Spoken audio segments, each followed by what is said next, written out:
Victory starts in our mind. When your vision is limited, your life will be limited. It's amazing what happens when you enlarge your vision, when you believe big, when you pray bold prayers, when you dream great dreams. Too often, because of disappointments, delays, things that haven't worked out, we've watered down our dreams. We've lowered our expectations. We're not stretching, believing for great things, believing to get well. Are you putting limits on what God wants to do in your life? Are you focused on what you think can happen only in your ability? Your existence is constantly an engagement with the universe, but your mind becomes against the universe. If you create a psychological condition that you're against or you're in competition with the universe or the cosmos, obviously you will feel crushed for small things. Your default mode is to say, I'm an imposter, I'm a loser, I'm not likable, nobody likes me, I'm not lovable. It has become part of your default mode network. And it's super important for you to realize that just like I could go from being a right-hander and teach myself how to be a left-hander, it is the exact same process for you to go from somebody who defaults to thinking negative garbage to becoming somebody who thinks directly. And just like learning to go from writing with your right hand to teaching yourself to write with your left hand, it is going to be a process, not an event. It is going to require you to switch out of the mode where you automatically grab the pen with your right hand and you direct your thoughts to deliberately grab this pen with your left hand. Things are going well, you're happy. When things are not going well, you're sad. But when you learn how to self-regulate and create more coherence in your brain and heart, then you're no longer dependent on your outer world controlling your mood. When you're inspired by something or someone in your life, you feel the magic. Now's the time to be the magic. What are you going to do? Are you going to let the masters inspire you to feel it, or are you going to strive to be a master? It's your choice. The magic is waiting, not only for you just to feel it, but to be it. Nobody can take this away. The first step is getting completely and brutally honest enough to say, I am tired of myself.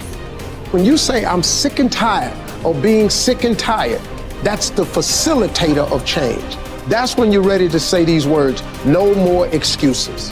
No more excuses. You know that you have an image of yourself inside. When you stand in front of a mirror, you see a reflection of the physical you. But that's not the real you. You have a picture of yourself in your mind. You know, Dr. Maxwell Maltz wrote a book back around 1960. It was called Self-Image Psychology, Psycho-Cybernetics. It's a phenomenal book. He said it was the greatest discovery of his generation. He was a cosmetic or reconstructive surgeon, and he found he would do work on people. He might have done a nose job or removed a terrible scar. And he noticed that when he did that, there was a phenomenal change in their personality.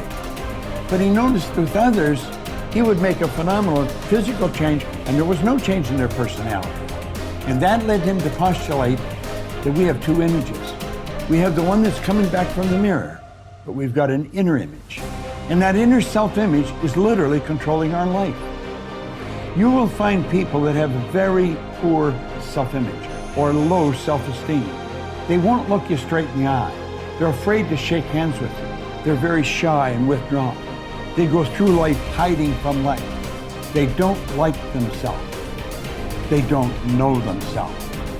Do you know when a person improves their self-image, they change their entire life.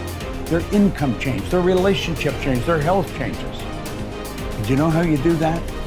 Start studying you. Start to find out more about you. There's something phenomenal about you. Do you know when I began to study this material 57 years ago, I had very poor self-image. I had low self-esteem. I took dumb jobs. I never earned any money. I never had fun. I had poor relationships.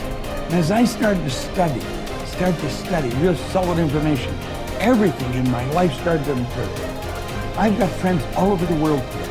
I earn millions of dollars. I'm in my 80s and I get as much energy as a person in their 30s. You see, when you start to understand really who you are, you're God's highest form of creation. There's things about you that just about blow your mind as you start to study and really understand them. You'll walk a little taller. You'll stand a little straighter. And you know something? You'll enjoy a whole lot more of life. The moment you think you're the most important person in every room that you're in, the moment that your ego screams more loudly than your hunger to grow and represent mastery is the beginning of your descent into obsolescence and irrelevance. You are only as good as your last performance. I remember reading about one of the icons from Hollywood, and he said it. He said, I'm only as good as my last picture. It's so easy to sort of hang your hat on something you did a year ago or 5 years ago or 10 years ago. Maybe, the great musicians, they all have that in common. It's not like, oh, I did this album 40 years ago and I'm sort of still dining out on that great masterpiece. The great ones, the people of great influence, the people of great creativity, they understand that you're only as great as your last performance. The elite athletes I've mentored, this is how they see it. They say, last year's championship performance is this year's starting point. So look, we all want to be satisfied. We all want to be happy.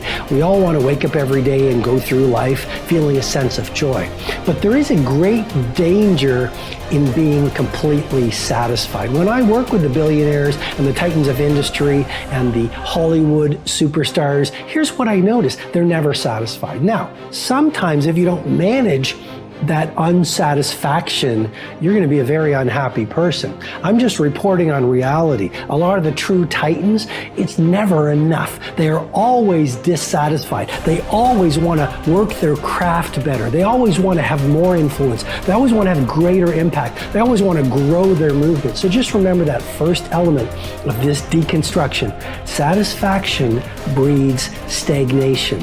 You want to be joyful and grateful, and yet at the same time, you never want to lose the fire in your belly to be better, to materialize more of your primal genius, to offer value to more people, and to grow the very thing that you do. So, worrying about whether something will or will not happen is not only completely futile, and what is now being discovered by science, actually adds fuel and power to that thought, making it potentially more likely to occur.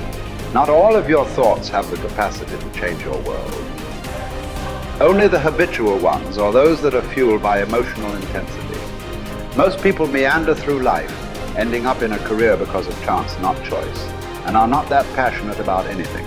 Therefore, they fail to engage this force in any way other than stressing about their credit card bill. It is the addition of emotion to thoughts that give them their power. How that happens, we don't really know yet. Although how the brain deals with emotions may hold a clue, for a long time it was assumed that emotions arrived after thought. It was believed that when sensory signals reached the brain's translator, the thalamus, they were then interpreted and sent to the correct department. The signal would travel to the thinking bit, the neocortex, and then onto the feeling bit, the limbic system, where it would initiate an appropriate response. Joseph Ledoux, a neuroscientist at the Center of Neural Science at New York University, was the first to discover that this wasn't the case. There are two little almond-shaped structures called the amygdala perched above the brainstem on either side of the brain. They control emotion. Ledoux's research proved that when signals from the senses reached the thalamus, two signals were sent out, not one.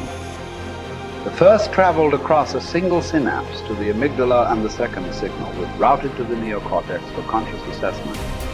The result is that the amygdala hijacks thinking and has you springing into action before you are fully aware of what's going on. It is this reflex that will cause you to jump in a river to save a child before your thinking brain has even registered the danger. It's also why an emotional outburst often arrives before the brain's engaged. Unfortunately, This discovery illustrates the fact that emotion has direct and powerful access to the subconscious mind. It triggers action faster than logical thought alone, and therefore may be partly responsible for why emotion is such a potent and essential ingredient in turning thought into reality. The more intensely we feel about an idea or a goal, the more assuredly the idea, buried deep in our subconscious, will direct us along the path to its fulfillment.